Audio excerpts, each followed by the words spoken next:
my park here, my favorite park. It's a nice park in the city. Yeah, we have a lot of nice parks in our city, but I'm over here at Takata Castle Park. Those of you who've watched my videos, have been watching for a while, know that I often do videos here. I haven't done one in a minute, so I wanted to get out here and do one. I got my mic on too, so people can hear me. Just make sure I can get across the street. So yeah, we had some really nasty rain last night, which was nice. I like it when it rains because it greens everything up. And I was able to pull my weeds, some more weeds. It's easier to pull weeds when it rains a lot. So, which is nice. I got my little mic stick, my little gimbal with me today. So I'm trying to keep my videos from jumping all over the place because I noticed that when I do live videos, the last two live videos I've done, the video was kind of jumpy and I didn't really want it to be jumping all over the place like that. So once again, my apologies for that. Um, so yeah, so here I am out here at Takata Park. I just wanted to talk about a few things here today. Um, First thing is, I was on a long conversation, long phone call today with a couple good friends of mine in my group, who live in, one lives in Japan and the other one is on his way to Japan. Soul Shader, you see Soul Shader up on the video the other day. He's going to be going to Temple University here in Tokyo, or over in Tokyo. So let me see how I can paint this picture for you guys. So the 20th of September, yeah, that's what it was. I got to Kobe. As you know, I stayed in Kobe 3 nights, and I met up with for the first time. I met up with a friend of mine, good friend of mine from New York, who lives in Osaka. His brother, and we had dinner up in down there in Santa Mia on Sankita Street, which is a big eatery street. You've seen it on my video. A lot of places to eat, hang out. And what I like about eating out there is you can sit outside, and when you're sitting outside, you can see a lot of good, a lot of eye candy out there. All right. So we were sitting down, eating, having a good conversation. We had a couple of beers in us, and we were still good. I mean, a couple of beers ain't gonna make nobody mess nobody up, right? Good. Trust me, the beer was good. So we were out there, and I'd say about an hour into our conversation, these two ladies came up, and there was like tables next to us and tables behind us. And you see them come up, and they were looking for tables to sit down. First, they went to the table next to us, and they went back, and then they heard them say something, and then they sat next to us. So you can kind of tell that they wanted to talk to us. So they had ordered a cake and some ice drink or something, some iced coffee thing.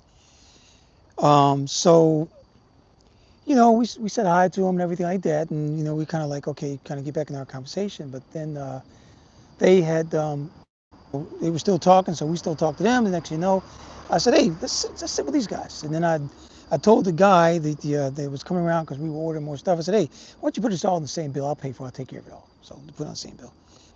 So we sat there and we talked to these girls for a good hour. And then I remember saying to them, hey, so if you guys want, we can go get something. We can go somewhere else get something to drink. Now I'm not here to pick nobody up. What had happened was, I was talking to this girl. Mark, he can talk. He can pick anybody else up he wants. But I was talking to this girl. I was, showing them pictures of my family and talking about my family life and whatnot. Here in Japan, they were kind of surprised. Like, oh, your kids are so cute. This, that, the other, right? I got the impression that the girl that I was talking to was wanted to pick me up. But then when I told her I was married and everything like that, she was like, oh, you could tell she tried her best not to show how distraught she was, but that's probably why they sat down. They saw these two good-looking brothers, and they wanted to talk to us. So anyway, that's not really what the story is about. She had asked me if I knew anybody, and I said, yeah, I know a friend of mine that you could meet. And so it was late in the States. I mean, he was probably asleep, but I woke him up on the West Coast because it was I'd say about 8 something at night, at 9 o'clock at night, and West Coast, let's see, it was probably about 5 in the morning. So he might have been up. He probably gets up early. He might have been up, right? So anyway, so I said, yeah, I'm introduced you to this brother Soul Shader. So I did introduce her to him, and she's like, oh, yeah, he's a good looking guy. I said, yeah, that's Soul Shader. I told her about him. And then I'm trying to get away from these guys because they're walking all over the place, and I want to kind of get my own privacy. So I'm gonna go across this.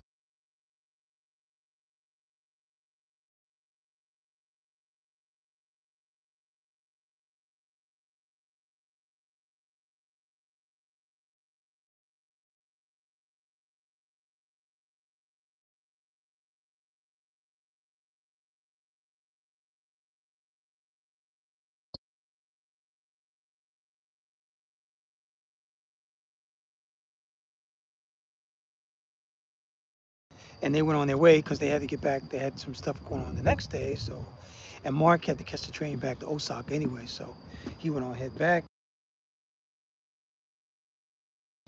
So anyway, I got a few messages from her. Hey, from the girl that wanted to talk to my friend, Associator, and about the coffee. She said, "Oh yeah, where you gonna eat breakfast at?" This kind of thing. Just a little chit chat. Because they had started a group. They started a group online, so we all connected online. We exchanged line addresses and whatnot. So, um, I left Kobe a few days later, and I had sent her a message and saying, "Hey, I'm at this coffee shop, and I just want to let you know that because she said she ate this coffee shop, and I went to the same one. Just let her know, hey, I went to the same coffee shop. Just a friendly kind of thing on the group chat. And we didn't hear anything back from them on the group chat, and especially from her. And then so I'd asked Associator, I said, hey, did you hear back from this girl that I hooked you up with? He said, no. I sent her a message, and she never got back to me, right? So I'm like, oh, okay. So this morning, today, it's October, I think it's the 6th today in Japan. So, I'm up eating breakfast after breakfast. I look at the line, because I put some, just test it, because me and Brother Mark already talked about, hey, let's test this out. So I put some pictures of that I took up in Kobe and Kurashiki. And I was like, okay, let me see if we get any kind of response from them. Because Associated told me he didn't get a response. Well, actually, wait, I put it up first last night. Yesterday when I was talking to Mark, and response this morning when I woke up, it still was empty responses. So I went ahead and deleted the group. I said, well, fuck it, delete the group, and then I blocked the girl who had, was part of the group, the one that I had hooked up with Associated, because I was like, well, why, nobody's, so what do I need to talk to these for, them for? Now, the other girl is talking to Mark. They're still communicating, but I reached out to Soul, and he had told me that the girl never got back to him. So, okay. So now, the reason why I'm bringing this all up, guys, I'm bringing this up because this is quite a difference from when I was in Japan before. Um, Normally, what would happen is if you introduced a girl to somebody and that guy showed interest in that girl, next they're communicating. And they're calling each other on the phone. He's telling me, yeah, man, I'm gonna meet up with her this time. Oh yeah, she's waiting for me to get to Kobe, this, that, the other. There's some communication going on, right? There's no bullshit. People are trying to talk. I'm gonna show you guys where I'm at, by the way. See if I can switch this around.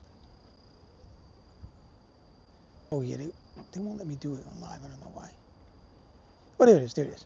So this is where I'm at, guys. I'm in Takata Park here. It's beautiful here, man. Beautiful. Trust me, it's a beautiful park, guys. So I'll get you off my mug for a minute so you can see where I'm at. But anyway, you know, so uh, so yeah. So make a long story short, so she never got back with him. She never got back with me on the little trivial thing I was telling her about. And so I was like, you know what? I'm not gonna waste my time with anybody. And I told my friend, I said, why would you waste your time? And so I said, you know what, brother? I think you should block her. I said, because here's what I'm getting at, guys. Here's what I'm getting at. And I'm not saying that people need to be impatient, but it's been a couple weeks. What I'm saying is this. What I'm saying is this, and I'm going to stop and say this shit. As a matter of fact, let me put it on my face so you can see it on my face, my expression and everything as I say this. So what I'm saying is this. I told you there's about 25,000 black people living in Japan, with the exception of the military. Now, the military population normally only stays around military bases. They're normally around like Iwakunis, Kadenas, Okinawas, whatever the case may be. They're not venturing out to all these different places like the Kobe's, Osakas, the things of that nature, the Tokyos as much as we do, right? So what I'm getting at here is this.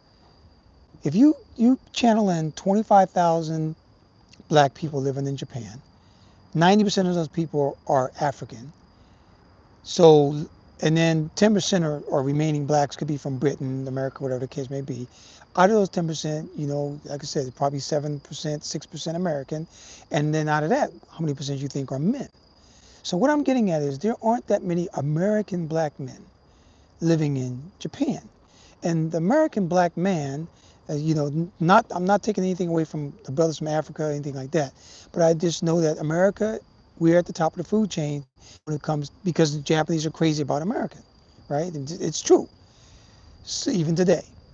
So what I'm getting at is this: when an American black man talks to you, talks to a woman here, they need to appreciate that shit. Because here it is, these are just two average girls that happen to show up in Kobe out of a million women over there. Trust me, the Kansai area has a lot of beautiful girls. And these girls were attractive, but, you know, does that mean they were special? Not really, no. They weren't all special. Hello, konnichiwa. So, so what I'm getting at is that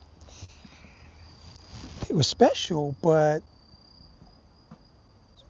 they're not special enough to where they can just ghost the brother and then expect the brother to keep following them, to keep chasing them. You see what I'm saying? So what I'm getting at is this: we are a fucking commodity here in Japan. We don't have to bow down to nobody. If we're going after, or we're even communicating with women here, it beholds them to be appreciative of our communication, of our reaching out to them.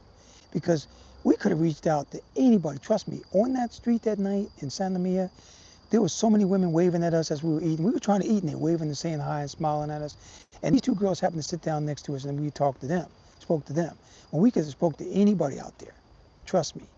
So what I'm getting at is, don't waste your time. If you get ghosted from these women, don't waste it. Just cut them off. Cut them off right away. Don't even think about them. Cut them off.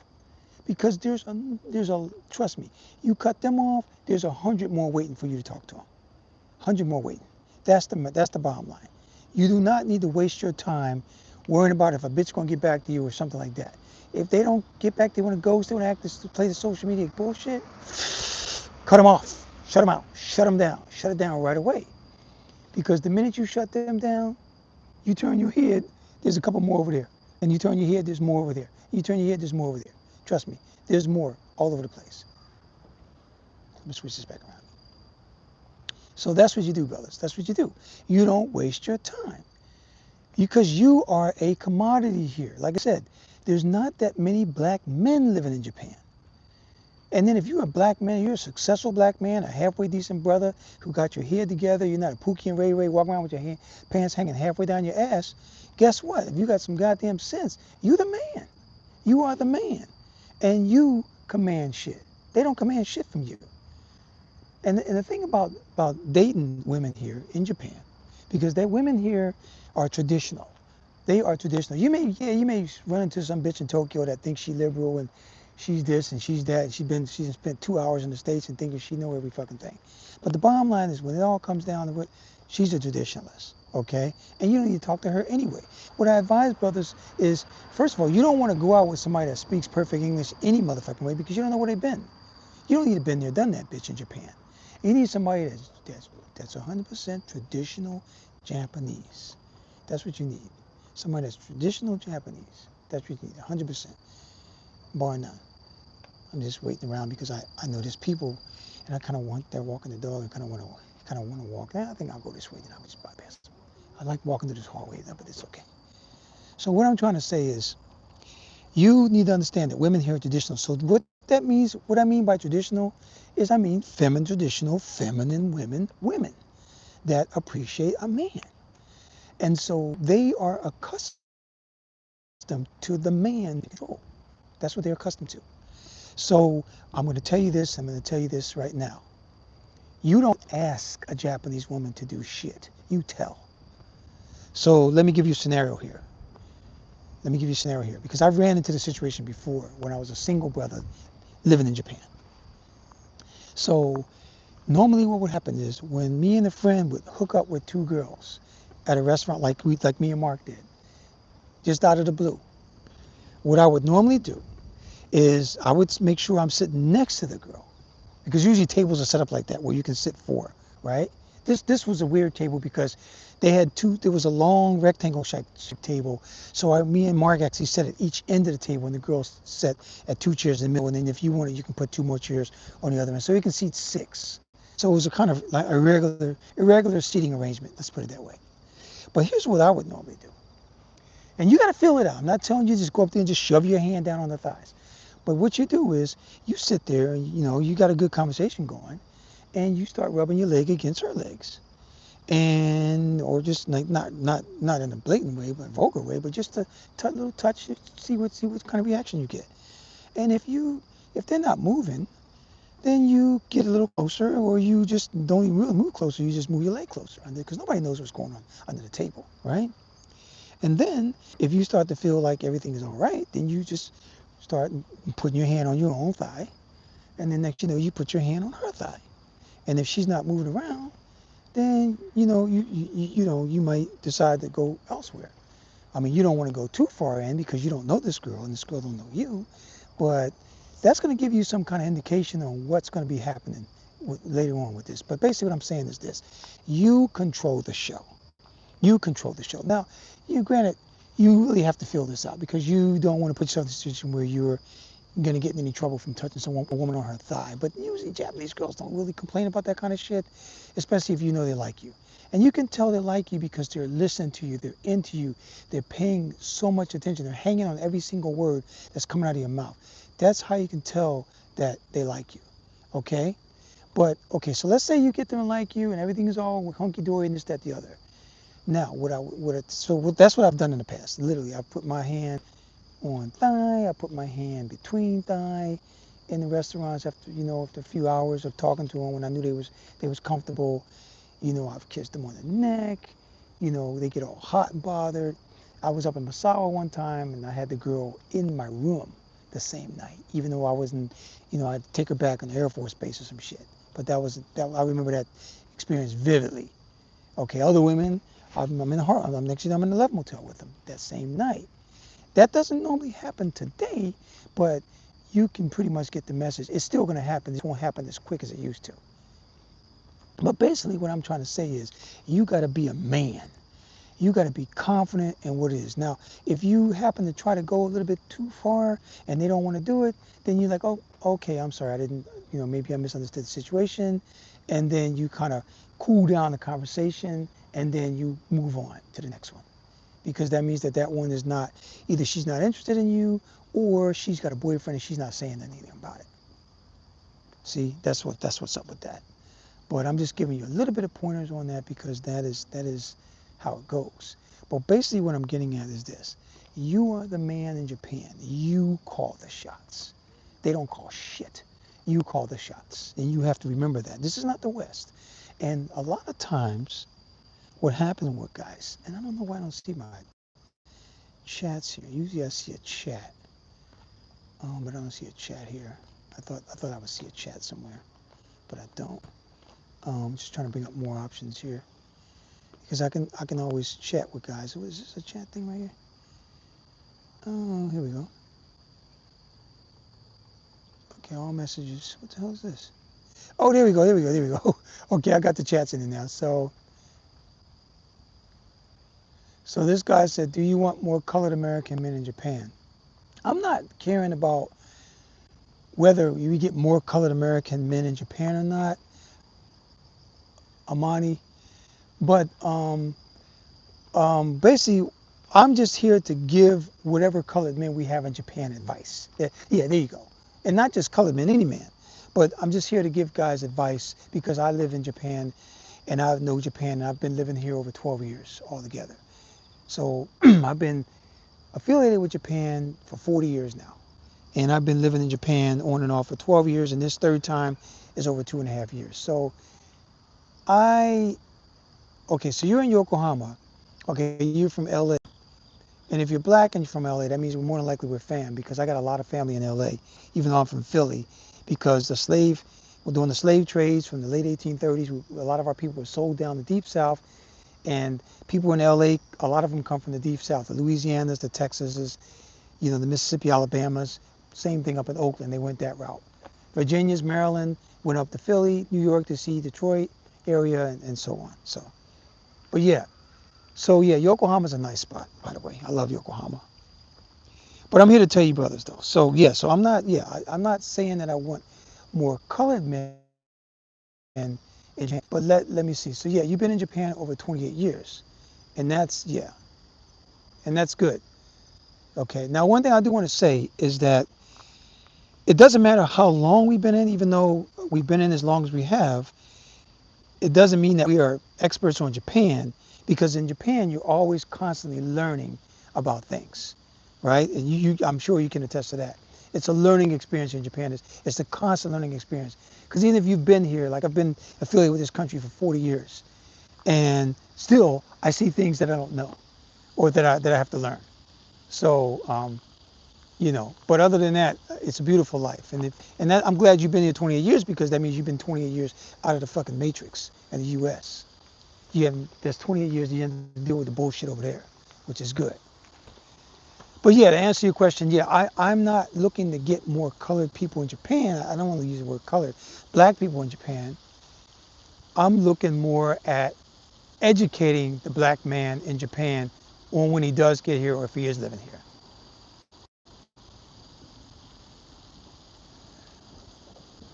Okay, so Damian Muli just asked me, what are your thoughts on moving to Japan through the JET program? I think that's actually a good idea initially. I do know a brother that is living in Saitama right now that has been married to his wife for 2 years now. He came over on the JET program. He still is. He's an ALT now. Um, the good thing about the JET program is they pay more than these private schools like Nova. If you've ever heard of Nova, Nova is a bullshit program. I used to work for Nova in the 90s.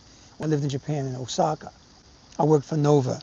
And at that time, the pay was good, because Nova was opening up a new school every single week. They were opening up a new one.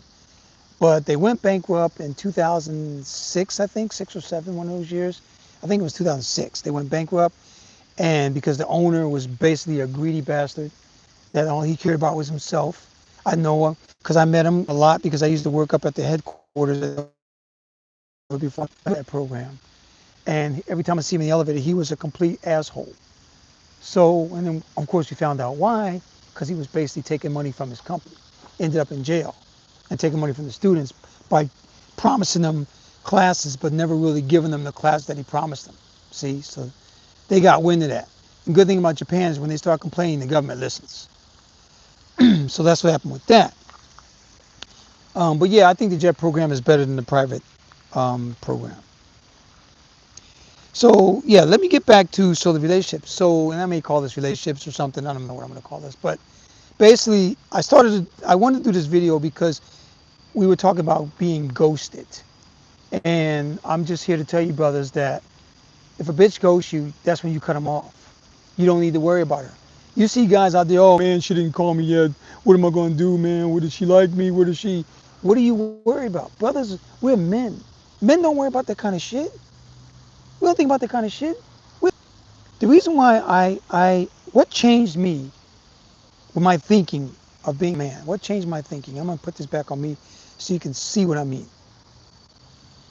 What changed my thinking of being a man was living in Saudi Arabia. I lived in Saudi Arabia for 4 years.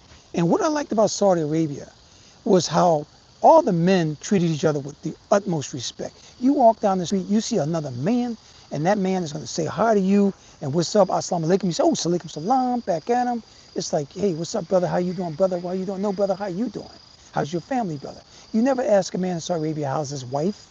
You ask a man, how's your family? You don't insult this man by bringing up a woman in his life.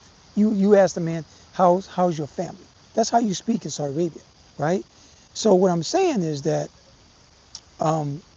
yes, I like that. You're right, AJ. Yes, if they ghost you, keep it pushing. But what I'm saying is that I noticed in Saudi Arabia that I never seen men stressed out over women. I never seen men stressed out over women in Saudi Arabia. And that's when I started to realize, wait a second, men ain't got to put up with this bullshit. We ain't got to worry about getting all stressed out over a biatch. No, that's not how it has to be. You don't get stressed out over women. And for the most part in Japan, I don't see a lot of men getting stressed out over women over here either.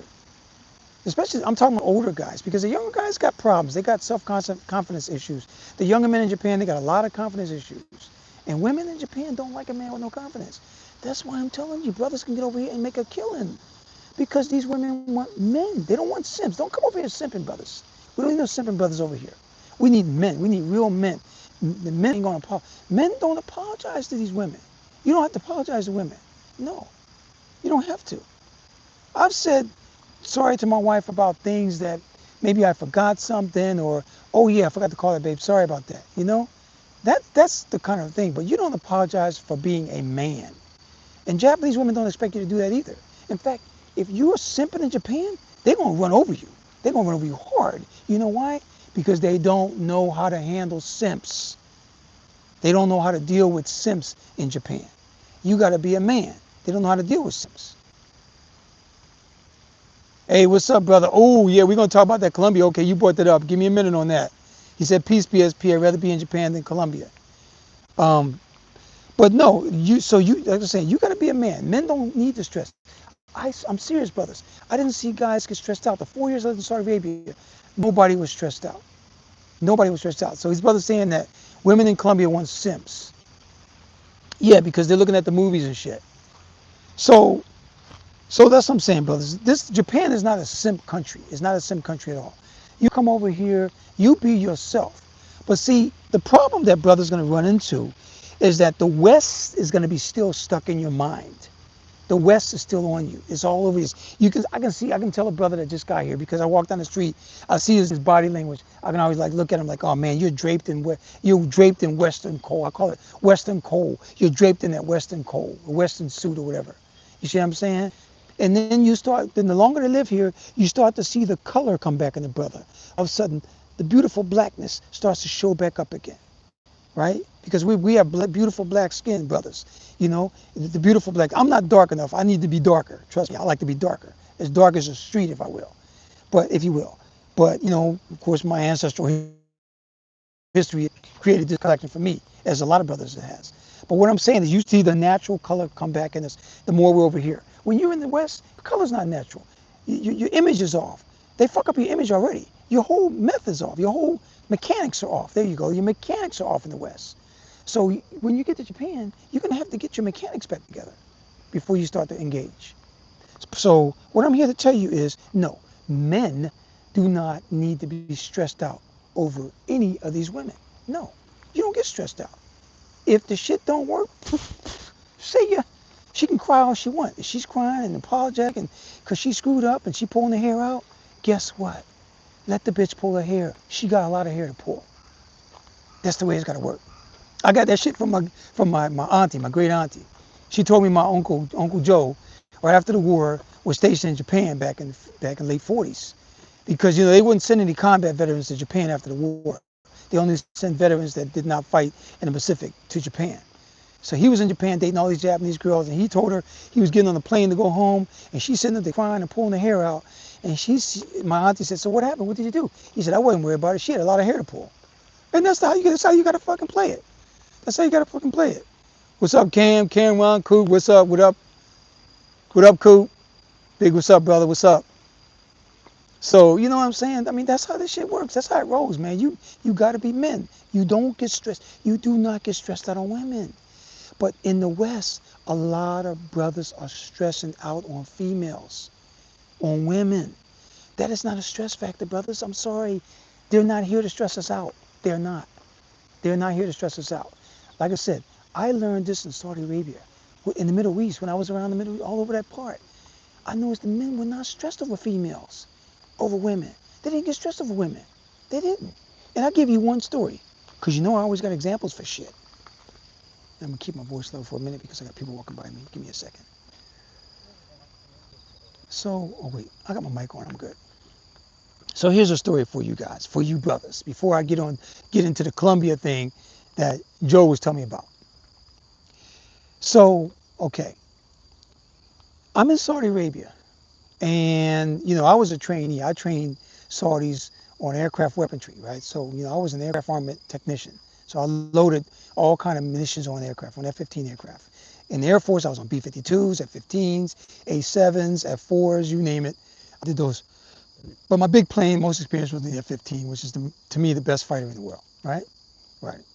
So anyway, so we had this guy, and they would send the Saudis would send him to different bases, right? So he had two wives, because you can have up to four wives in the Muslim world, and it was nothing to him. He had two wives, and this, that, the other. I'm gonna go up these steps because I see these guys coming over here with the dog, and I don't want to. I'm gonna go up the steps to the castle here. Let me see. Let me show you where I'm walking up to, so you can see. To the castle, to the turret. This is actually a turret. It's not the castle. The castle was tore down years ago. This is a turret. They just built this. It's a three-story turret is what it is. But, it's a castle part. But anyway, so let me get back to the story. So here I am. Um, I was there, and this guy, he was one of our trainees, and he had two wives. And, after living in Saudi Arabia for a year or so, you're like, fuck it. How many wives you got? I got three. Oh, it's like normal, right? I knew some Americans that had two wives, So anyway, this guy had two wives, and he goes, and he was going for like 3 or 4 weeks, and then he comes back to where we were at in Saudi Arabia, Khamis Mashaid. He comes back to Khamis, okay, King Khalid Air Base, right? And so he comes back, and he comes to work one day, and we're like, hey man, what the fuck? Because he was acting kind of weird for a minute. And it's like, man, what's up, man? What's up, Muhammad? His name was Muhammad. It's not Mohammed, it's Muhammad. It's not Ahmed, it's Hamid. You got to say their names right. These are men. You got to pronounce these men's name right, okay? So anyway, here's the thing. So he told us that when he got home, because the way it works is in Saudi, you'll see a lot of people with two-story homes. They live in two-story buildings. And the floor, the floor plan is exactly the same, the upstairs and downstairs. Because when you have wives, you have to give them all the exact same. It has to be equal. You can't treat no other wife better than the other one, right? Anyway, so his first talk, they were getting in arguments and whatnot. So because he went, the second wife told him that the younger wife, because the second one's younger and they married this younger, said that the older wife was getting all on her about not doing this, about not doing that, this, that, the other. Not taking care of the house, not cleaning up clothes, whatever the case may be. So he said, okay. So he said he spoke to his first wife, and his first wife told him what the real deal was.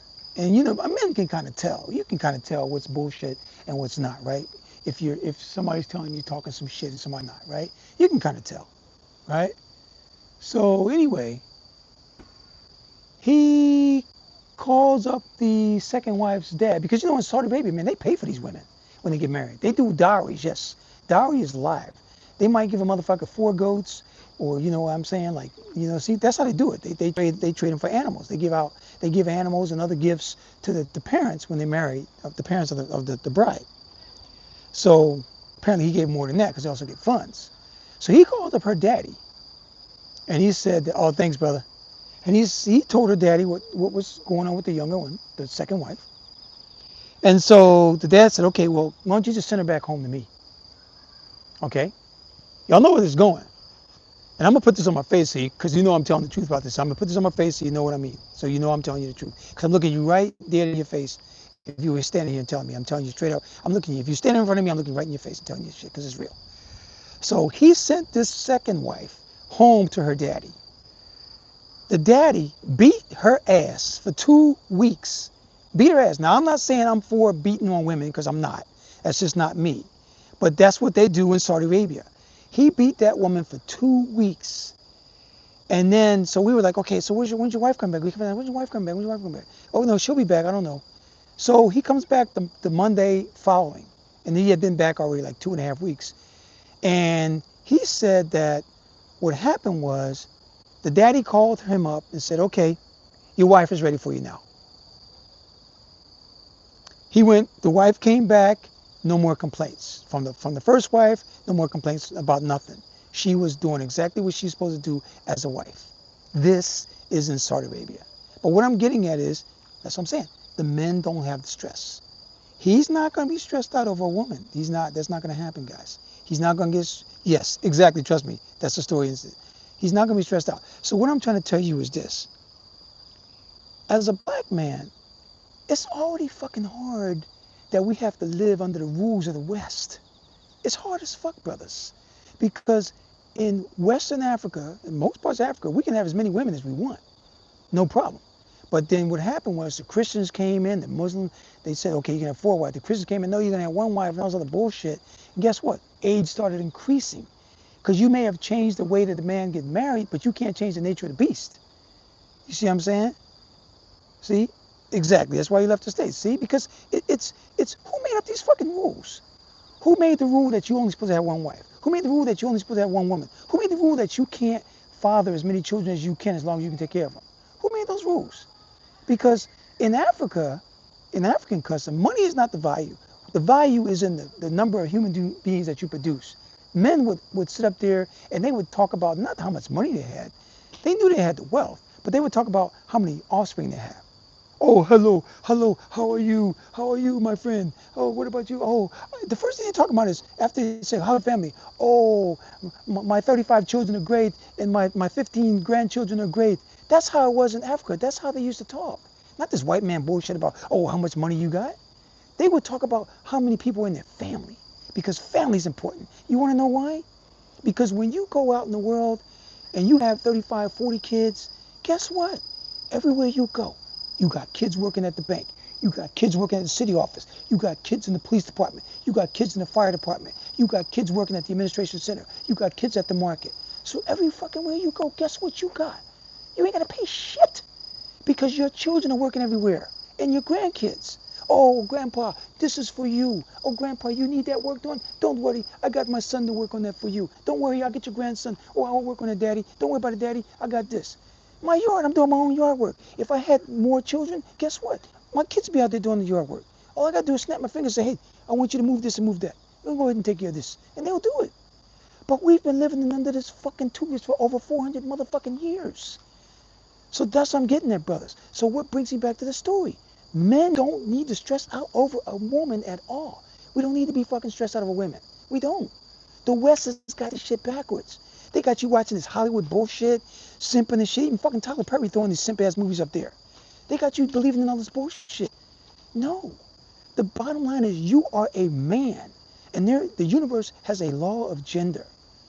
You are a man, you have been born a man, she has been born a woman, they have been born women, and that's the way it works. We have to go with the nature role here. Don't go against the fucking grain. Yes. Yes, and there are so many women. And one thing I want to say on Joe, because Joe's up on here.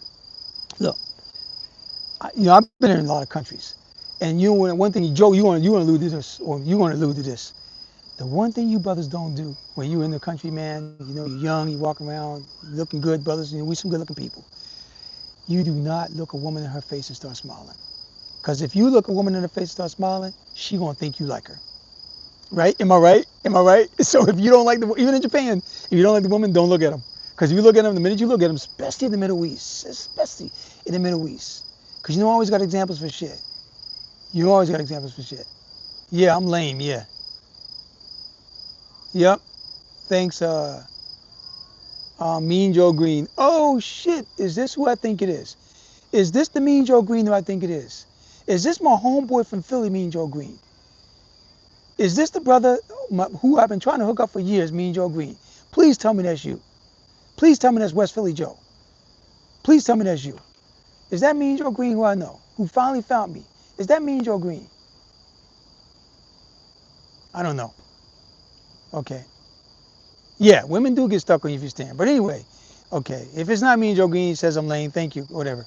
Kiss me. I'm living good in Japan, brother. That's all that matters. But anyway, what I'm trying to say is this. Is you don't have to stress out. You just don't have to stress out on these ladies, man. You don't. And I got another story for you. So me and my boys were over in Saudi Arabia, and we were at a buffet at this hotel in Abha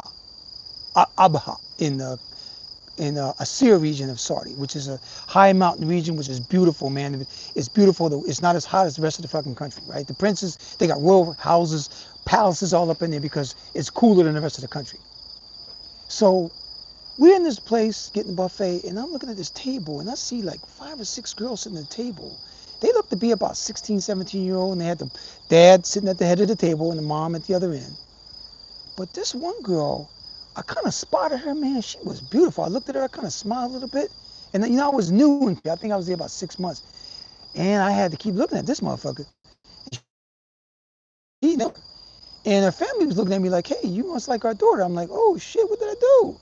They were from Morocco. Because, you know, Saudi Arabia, they have people from all over. Iran, Afghanistan. You see all kind of costumes. If you go out in the street, you see all kind of people wearing different kind of garbs from different parts of the Middle East. Kazakhstan, Turkestan. You see a lot of people, man, in Saudi Arabia. It's more diverse than you think, right? Because Saudis don't do shit. They need all these people to work for them. So that's why they're there. But this guy, these people were from Morocco. And if you see Moroccans, a lot of Moroccans look like white black people. They got black features, noses, lips, and everything like African, but they white. And they fine as shit. Like, this is, because it was kind of throwing me off. It was like a trick. It's like somebody was tricking me. Like, what? Where you from? And she said, oh, I'm from Morocco. I was like, oh, you know. But, you know, I left it at that because, you know, I wasn't going to go where they'd go because I didn't know, you know, people were like, hey, you can get in trouble if you talk to somebody's daughter. So I didn't know how to work that angle. But I just knew that, you know, I mean, I wasn't going to be no put my hand on the thigh kind of thing. These men take care of their daughters. But all I'm saying is they thought I was attracted to her because I was looking at her, and she thought I was attracted to her because I kept looking at her. So that's why I learned, oh shit, don't look at a woman unless you fucking. And then one time I was in Riyadh, and I rented a car, and I was walking to this nice hotel I was staying at, and this woman, oh, even though she was all covered from head to toe, she was all covered up, but you could see the eyes. Her eyes were uncovered. And man, one thing that's scary, brothers, is when you see them looking back at you, because usually they don't look at you, but when you see them staring back at you after you're looking at them, and those eyes and they always make their eyes up nice because they know that's what's going to get the man to them. And either you look at him and the body was nice and the eyes looking all hot. I'm like, I could feel the beauty. You don't have to see. You could feel the shit. You could see and feel more than if you could see the figure. It was so weird how that worked. After living in Saudi Arabia for a few years, and I see women walking around, you could fucking feel the beauty. It was so weird how that shit worked. So yeah, I just brought all that up, brothers, because I'm here to tell you that men don't stress out. You don't need to fucking stress with women, over women. No. So, but Joe, I was gonna get back to you, man, on that Colombia thing. So, cause you're saying that Colombia, Cambodia. I'm sorry, Cambodia. What Cambodia?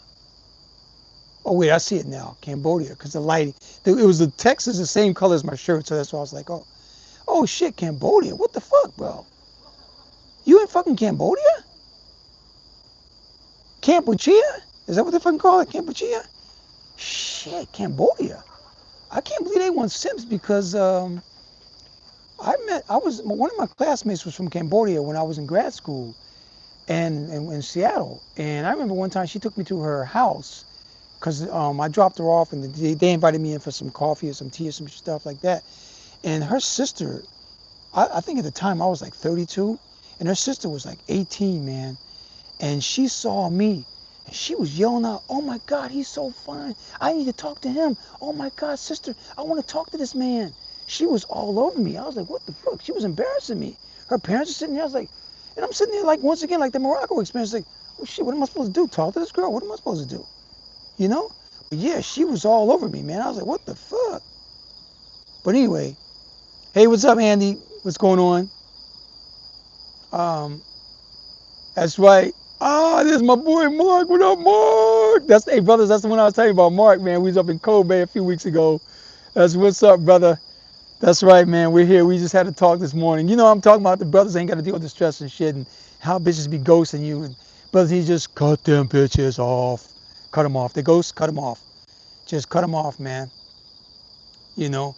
Thanks, brother. Thanks, Andy. Thanks, brother. But yeah, man, you know, it's what I'm trying to say here, brothers, is life can be good for men, man. Life is good for us men. We don't have to deal with the bullshit, man. Life is good for us. And I think that the West has got everything all fucking backwards. They think that, I was raised mostly by a single mom. My parents were divorced when I was 4 years old. And my mother raised me to just care about another bitch and not worry about myself and don't fuck you, take care of her kind of thing. And all these women are doing is raising men that they could come later on to hate. Because what happens is when our daddies get a hold of us and we turn into men, we're like our daddies. She's always like, oh, you're so much like your father. They don't want us because we're like our father. Well, fuck you. I'm not going to. I was just telling her, yeah, you're right. I would never say fuck you to my mom, but in my mind, I'm thinking, fuck you, mom. I am like my dad, and I'm fucking proud of it. There you go. Because he's a man. That's the man. That's what I need to be with. 100%, right, brother? Shit, that's my daddy. I'm not gonna disrespect my daddy for no motherfucking body. You know, like what Jim Brown say? I'm a man and I'm a son of a man. See, I'm a man and I'm a son of a man. That's you goddamn right. That's what I tell people. I'm the son of a man. My daddy was a man. His daddy was a man, and his daddy's daddy was a man. And he was all men all the way. Even when they were enslaved, they were men. So I'm not gonna disrespect my male line. Fuck no. You see? So that's what they want you to do. But brothers, you have to wake up and you have to tell yourself, wait a minute, I'm a man, I'm not a woman.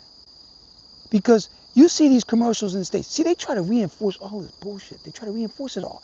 Like I said, 90% of the black media are run by black women, right? So you see these commercials up there, you see these dumpy brothers up in there being all soft and shit. They always show the soft brothers up in there on the commercials. Of course, they show the fat sisters up in there. But when you see the white people, they all slim. The white women are all nice shape.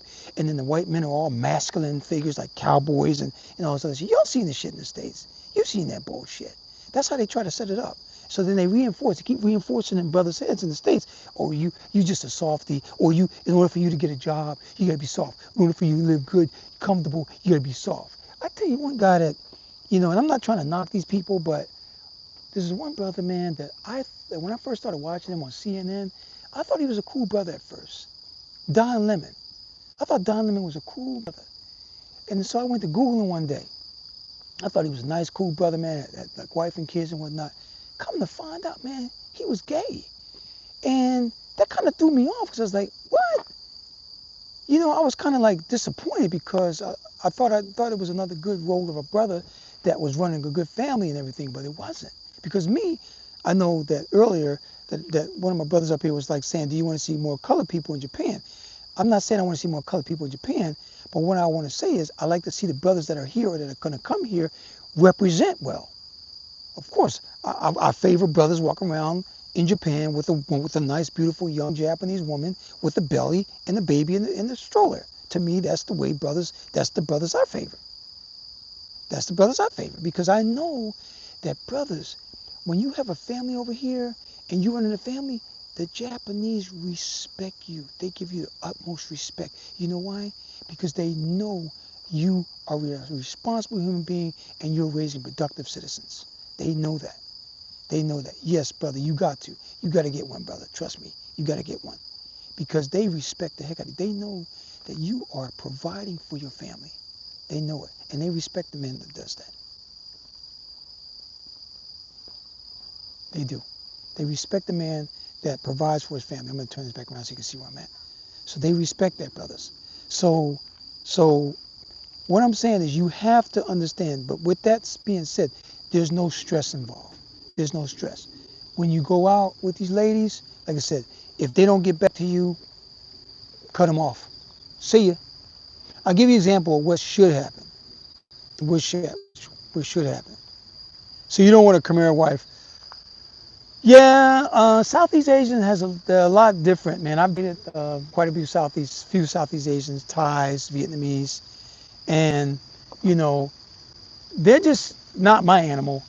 I mean, I prefer Japanese, man, because I know that Japanese are dedicated to their family. Not to say that the Southeast Asian girls aren't, but I know that for me, it's a hell of a lot easier dealing with Japanese than it is dealing with Southeast Asian because Japanese are already westernized as far as not westernized.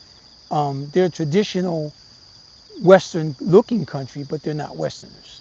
If that sounds right, that sounds right. See, so yeah, they're built different. And when I tell people in Japan, and like I remember when I met my wife, and me and my wife were married, we've been married 18 years now. I always used to tell people, man, that my wife and Japanese women, they are built to last. They are built to last. You know, she takes good care of my family, takes good care of my children. Um, Yes, you're right. You're right. A lot of Southeast Asian women only care more about money because I tell you, my good friend of mine, he's my classmate, this brother from Vietnam, in the States. You know, he had migrated to the States when he was a baby. Um, he married this beautiful Vietnamese girl from Vietnam because he was smart enough to go get one from Vietnam. Don't get you if you're gonna get a Vietnamese girl, don't get a Vietnamese girl from the States. They're too fucking westernized. He went to Vietnam and got a wife. And they were married for like 2 years. We'd go over to their house and they'd come over our house. We'd cook each other dinner and we'd talk and we'd hang out. Well, one time we went over there and her mom had just came in and he was a good cook, man.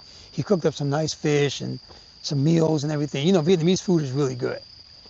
And so he did all that. And then,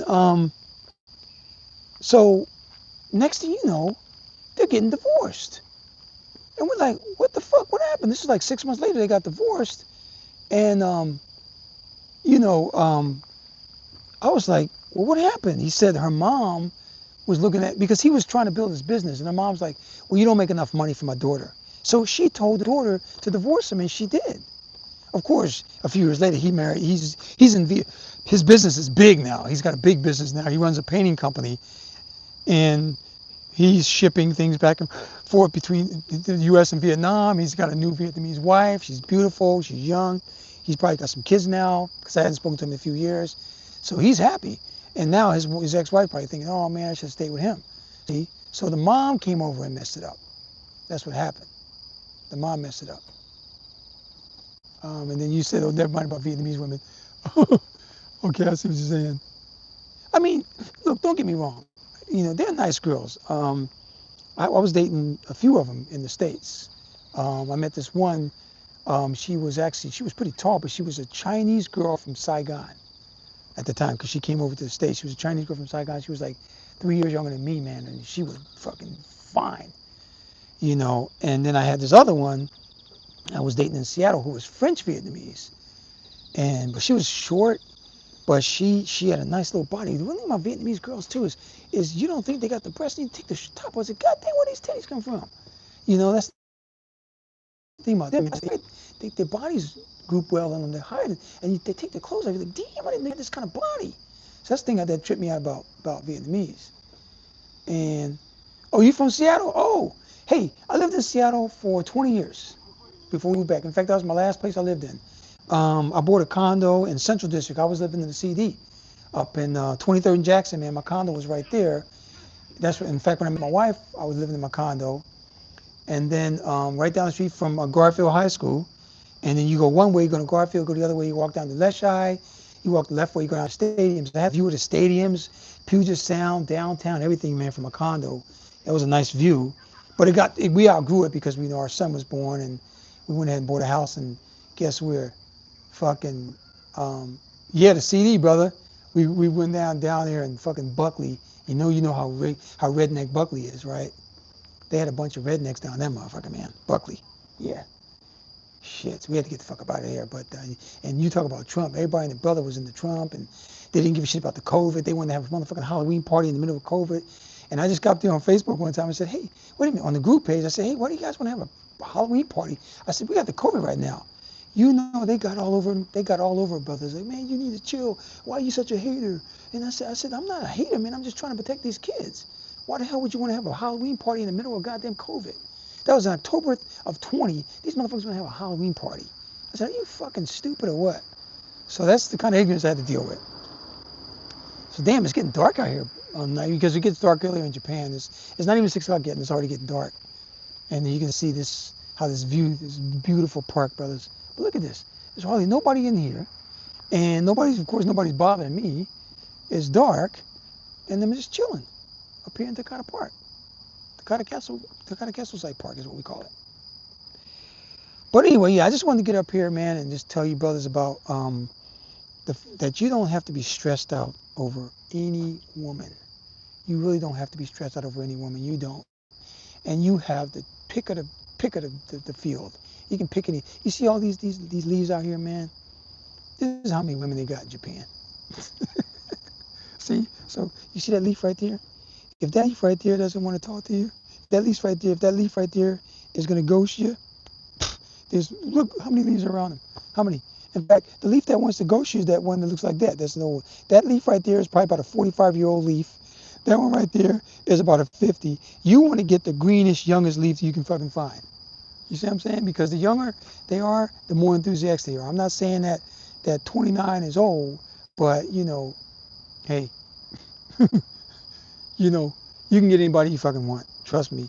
A good friend of mine, his wife, my wife's old neighbor friend, he's 20. He's married to her. They've been married 4 years. He's 27 years older than her. I'm 22 years older than my wife. I met my wife when she was 21, and I was 43. I met her, and they don't give a fuck, man. That's what I'm saying. And Japanese want a man with confidence. They want a man. They want a man. They don't want no man asking. Like what I used to hear people do, man, in the States. I was in the States. I hear brothers, hey, where you want to go eat? Where you want to go? So where you want to go tonight? You don't ask a bitch where you want to go. You take her there. And if she don't like it, she'll tell you, oh, I didn't like that restaurant we was at. Oh, why? Explain why. Oh, because I didn't like the meat. The meat was this, that, the other. Because here's another thing I want to tell you guys. Before I'm going to go because I know it's getting dark and you won't be able to see a lot. And here's what I'll tell you. So, okay, so yeah, your ex-girlfriend was Japanese. Yeah, you're going to run into those kind of things. But here's what I want to tell you. When you start dating these women, most of these young girls, they may not know how to cook, but they're going to learn. I know my wife, when I met her, she was still in college. She didn't know how to cook. But guess what she did? After we got married, she started picking up her mother's recipes. And now my wife can look in the refrigerator. If she only had a few things in there, she spit up a nice meal. She can cook her ass off. Now, she's good. She's really good. We both cook, but my wife does most of the cooking. She's really fucking good with cooking. Yeah, exactly. Of course they're gonna let you take the lead because you got to take the lead. That's what they're accustomed with. You got to take the lead always. You always got to take the lead. And you'll hear some women, they be like, "Oh, you men are always doing like that." I always say to them, like, "Thank you. You're right. I'm a man, and I got nothing. I got no regrets. I got no fucking regrets." What's up, Shaq Fu? I got no regrets. When they want to get there with you, they want to say, "Oh, you men." Okay, I look at them and say, "Okay, keep saying it, because I am a man. You're right. I'm a man. Thank you. I'm a man. I'm a son of a man." That's what I fucking tell them. Because we're men. We don't have to apologize. Brothers, I'm telling you, as a man, you don't have to apologize for being a man to nobody. Let me put this on my face so you can get the gist of this shit. You don't have to apologize for being a man to no fucking body. If you were standing here right in front of me, I'd tell you straight to your face. You don't have to apologize to no fucking body for being a man. Nobody. No fucking body. If they don't like you as a man, fuck them. Get somebody else. Look at all these leaves out here. Look at all these leaves behind me. Just imagine these leaves are all women. You see what I'm saying? You have so many choices. You have so many choices. Oh, all right, Shaq Fu. Yeah, what up, Shaq? What up, Shaq Fu? What up, brother?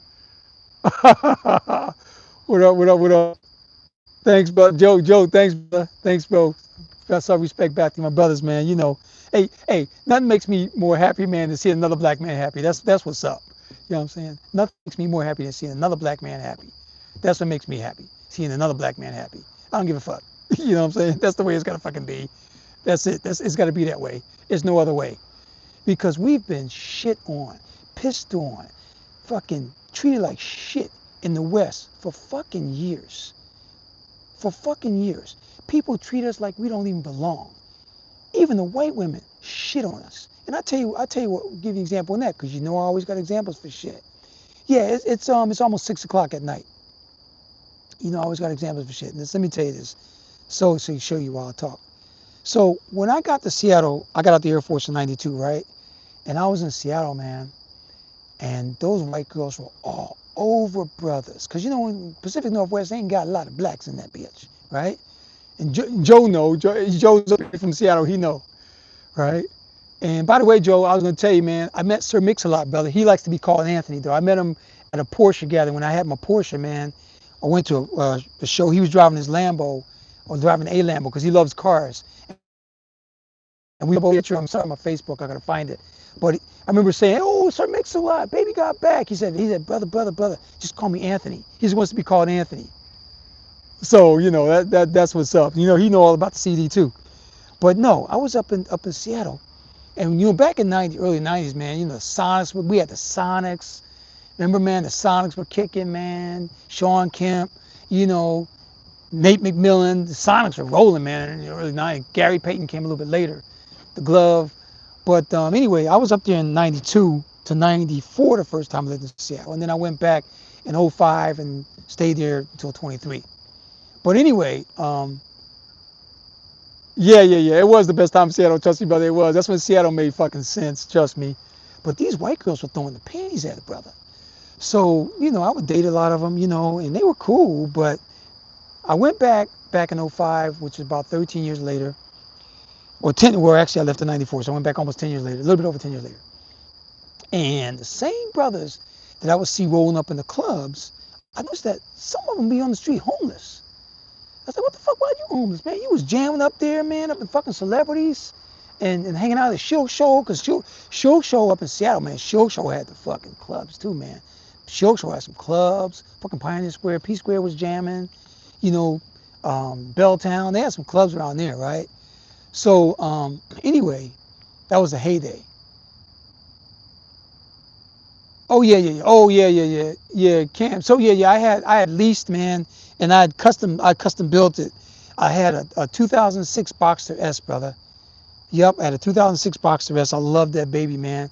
I used to get in that car, man, at 2 o'clock in the morning, with just no shirt and just shorts on and my sneaks, and with the top down. Cause the Porsche with the Boxster S, you can drive it, and as soon as you drive it, you can push a button and the top will go down a little bit wide. As long as you're under a certain speed, the top will go down. Also had the spoiler in the back where you go over 50 miles an hour, the spoiler will jump up, right? But we had these nice tunnels. Joe know we had these I-90 tunnels, man. I used to scream through the fucking I-90 tunnels and drop that bitch in the third, and then just you shifting it up, and that motherfucker was nice. It sounded so good. And then I used to always go from 520 before they start charging you on the fucking tolls. From 520, I would come at 520, and there's a ramp to get on the I-5 from 520 coming from University, Washington area, and that you got to slow down to 40 miles a fucking hour, man. That Porsche, I shit you not, I'd have that bitch at 80 going through that 40, and then you still gotta watch, because when you get the freeway on the right, because you coming in from the fucking, usually you come in the freeway from the left side, right? But getting on that 520 to go on the 5, you coming in from the right side, so you still have to make, because the cars from the right lane, they speeding up, right? So as you gotta have quick motion, man. So you see cars, and I'd be coming around there about 80, and as soon as I see them, I'd either slow down a little bit, just a little bit, or if I got room, I punch that motherfucker. I'm up to 120, just screaming. That motherfucker was gone. So yeah, and my last car I had, because I love cars, was my Mercedes-Benz V8 CLS 550, man. That motherfucker used to run too, man. I used to run my cars. So I am gonna get me a nice car over here too. I'm thinking about getting. I gotta get the Mercedes first, or the Toyota. There's this thing called the Crown Sport that's fucking nice, that I like. And I'm eventually gonna get a Porsche in Japan. I'm not worried about all that. But yeah, that's my thing on cars, man. But oh, thanks, brother. Thanks, Joe. Appreciate it. Oh, I got people showing up. Hold up. Thanks, man. Appreciate it, man. Thank you. Hello, what's up, brothers? Hello, hello. Come on. um. So yeah, we get a lot of love here in Japan, man. A lot of love in Japan. But no. So getting back to that white woman thing, man. So before, because I want to shut this down, because it's been over 60 minutes, and I don't like to keep brothers that long. But the thing is this, brother, is that oh yeah, right. You know that Crown Sport, Mark. And Mark's my Porsche guy too. Well, he's a lot more than that. That's my New York brother. We probably family. We just gotta check on that shit. But Mark, man, Mark's a cool motherfucker, dog. I love Mark, man. That's my man. I can't wait to hook back up with him again and shit. He's funny. We got some shit. We got some stories for your asses. Funny as shit, man. He's my what you call it? My reference brother, because every time, man, people, we me and him gotta, we gotta help a lot of brothers out, man. That's what we gotta do. So I always go to him for reference. He come to me for reference and shit. We just kind of back each other up, because we know what the fuck's going on. But no, man, let me tell you about these white women thing. Because Mark, we was talking about this shit earlier. So I got back in '05. I noticed some of these brothers were homeless. So here's what a white woman will do: is they'll date the brothers in their early 20s. They'll go out with the brothers. They want that dick, man. You know, brothers, we be handling to them, handling our business with them and everything, right? But then guess what? The motherfuckers, the bitch will be listening to Tupac, dancing to Biggie, and your Lil Wayne, and she'll be in there jamming up there with some Eric Sermon, you know what I'm saying? But guess what? By the time a bitch get 25 or 26 years old, they want nothing else to do with the brothers. What they do? They go after the white boy, plumber, electrician. See, because their mamas tell them that you need to go after a guy that's in the industry that's recession proof. So they go after motherfucking carpenter. I tell you, because when I lived in white Buckleyville, and trust me, you couldn't get no whiter than Buckleyville. Because I didn't know it was gonna be that way. It was a new development, and we just had to buy a house, and all of a sudden we realized, wait a minute, what the fuck did we do? So anyway, most of these guys that lived in the neighborhood had these trucks, these pickup trucks. The white boy loved a pickup truck. Well, the reason why I love a pickup truck, they use it for business. And they were like Ford F-250s and, dualies and shit, right? And then you see on the door, you see the name of the company, the Johnson's Carpentry or Davison Plumbing or Jericho fucking electrician, right? Because they would do all these recession-proof jobs. And they start off as working for somebody, and then they become a contractor. Well, the white girls marry them, and so you could see the same white girl that you dated, right, when you was at 21, beating those knees, and she was basically taking it all in, ass and everything. And then you turn around, and 5 or 6 years later, you see her, thick, fat legs, fucking weight. When you was dating her, she's probably about 5'6", 110. Now you see her, the bitch is 5'6", 180, and plus, and she ain't listening to no more motherfucking Tupac or nothing. She in the country western and all this other shit. She in the Billy Bob shit. So when you go up to her and say, hey, Julie, girl, remember me, girl, what's going on? And she said, oh, hi. Look, I got my kids to take care of, and I gotta go. They don't even want to talk to you. They don't want to talk to a brother. But yet when they was 21 running around and all curious and shit. See, what I noticed about them too is, and I wasn't even gonna talk about them for a minute, but what I noticed about them too is in my neighborhood, and it's 6 o'clock, that's why we got the alarms going off. It's just about 6. It's almost 6.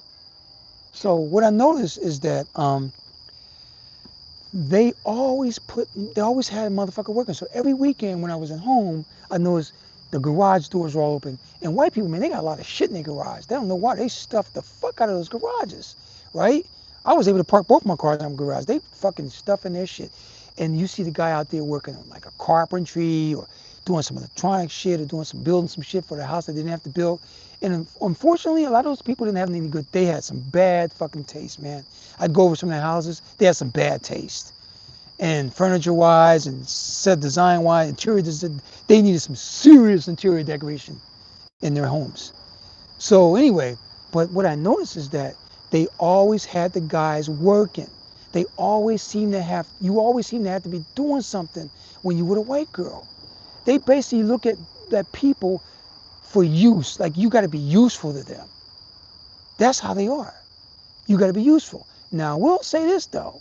You get you an Eastern European white girl, now you in the house now. Because they going to listen to everything you say.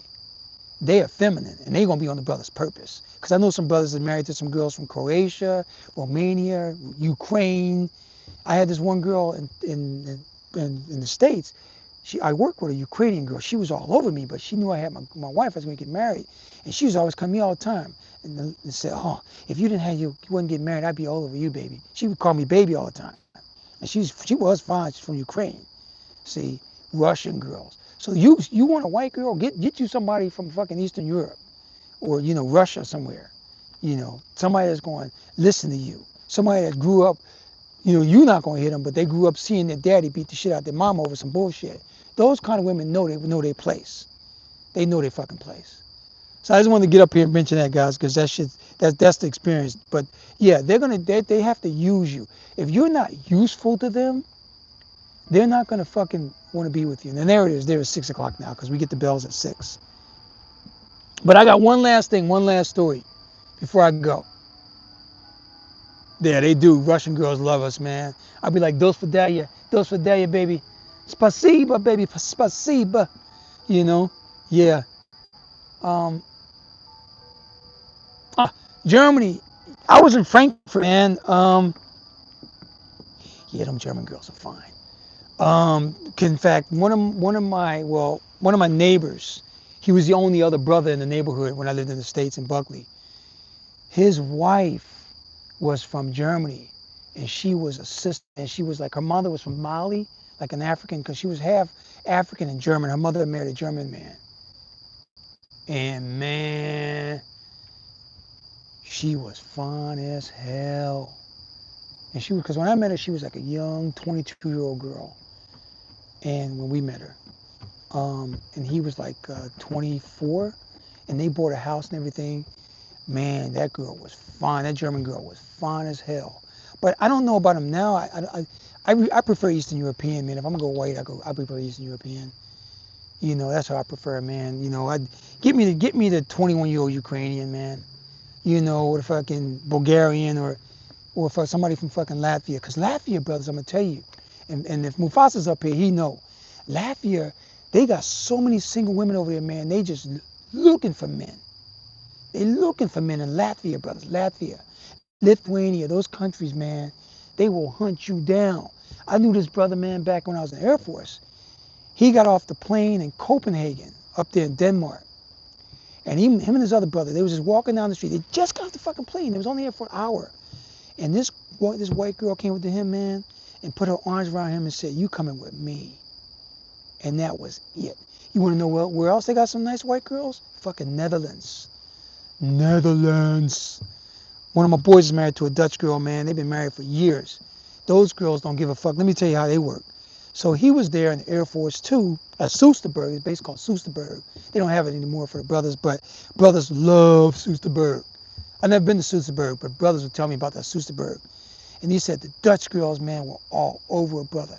He said they be up in there, because you know, in the Netherlands, they don't cover their windows a lot. Because the rule, you don't look in windows. But he said you see women, man, banging brothers in the window and yelling and screaming outside the window, "Yeah, I'm being fucked by a black man, and it feel good." That's how these girls are in the Netherlands, man. And in fact, his wife, who he's married to now, when he met her, he was married to a sister in the States, but they were stationed in Soesterberg. So he still went out with her, with the white girl. She knew he was married, knew he had kids. She didn't give a fuck. She got pregnant. Told her friends, her mom, her daddy, they didn't give a fuck. Oh, yeah.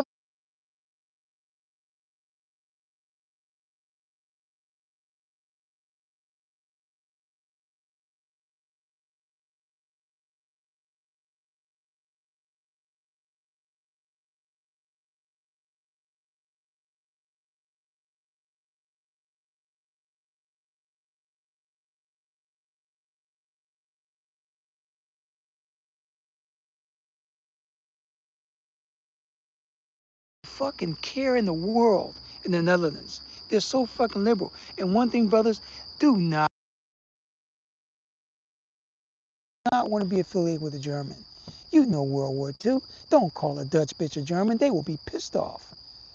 They think so different from a German. They do not want to be called a German. Just like an Aussie and a Kiwi. Don't mix a fucking New Zealand up with an Australian girl. They do not like that shit. But, you know, them some wild ones too. The Aussie girls are wild too. There's some wild ones too. Any of them better than the motherfuckers in America and Britain. Trust me. You know what I'm saying? And the thing about the Eastern European girls too is they got better looking skin, man. Their skin's smooth. I noticed they fucking got that smooth skin.